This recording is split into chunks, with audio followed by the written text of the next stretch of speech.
తెలుగులో మెగాస్టార్గా తనకంటూ ఒక ప్రత్యేకతను ఏర్పాటు చేసుకున్న చిరంజీవి తను చేసిన మొదటి సినిమాలో ఎలాంటి ఎఫర్ట్స్ అయితే పెట్టి వర్క్ చేశారో ఇప్పుడు చేస్తున్న సినిమాలో కూడా అలాంటి ఎఫర్ట్ పెట్టే వర్క్ చేస్తున్నారు. ఒక నటుడు ఒక సినిమా మీద పూర్తి ఎఫర్ట్ పెట్టనప్పుడు ఆ సినిమా చేయకుండా ఉండటమే ఉత్తమమని చిరంజీవి చెబుతూ ఉంటారు.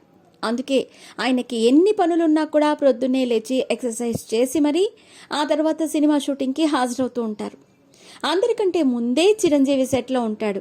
అంత డెడికేషన్ ఉంది కాబట్టే ఆయన ఇప్పటికీ ఇండస్ట్రీలో మెగాస్టార్గా కొనసాగుతున్నారు. ఇక ఇదిలా ఉంటే ఆయనతో పాటు సినిమాలు చేసిన మరొక హీరో నాగార్జున.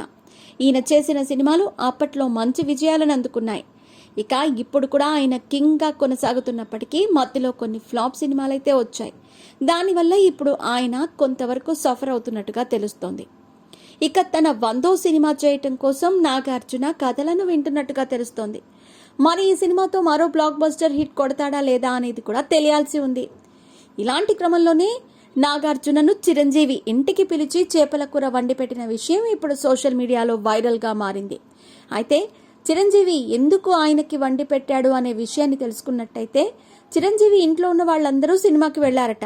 ఇంట్లో ఒక్కడికే బోర్ కొడుతున్న చిరంజీవి నాగార్జునకి ఫోన్ చేసి ఏం చేస్తున్నావని అడిగితే ఖాళీగా ఉన్నానని చెప్పడంతో ఇక్కడికి రా, నీకు చేపల కూర వండి పెడతానని చెప్పి మరీ అతన్ని పిలిపించి చిరంజీవి స్వయంగా తన చేతులతోనే చేపల కూర వండి నాగార్జునకి పెట్టాడట. ఈ విషయాన్ని స్వయంగా నాగార్జునే తెలియచేయటం విశేషం. ఇక ఇది ఇలా ఉంటే ఆ జనరేషన్ హీరోలలో నాగార్జునకి చిరంజీవికి మధ్య మంచి అండర్స్టాండింగ్ ఉందని చెప్పటానికి ఈ ఒక్క సంఘటనను మనం ఉదాహరణగా తీసుకోవచ్చు.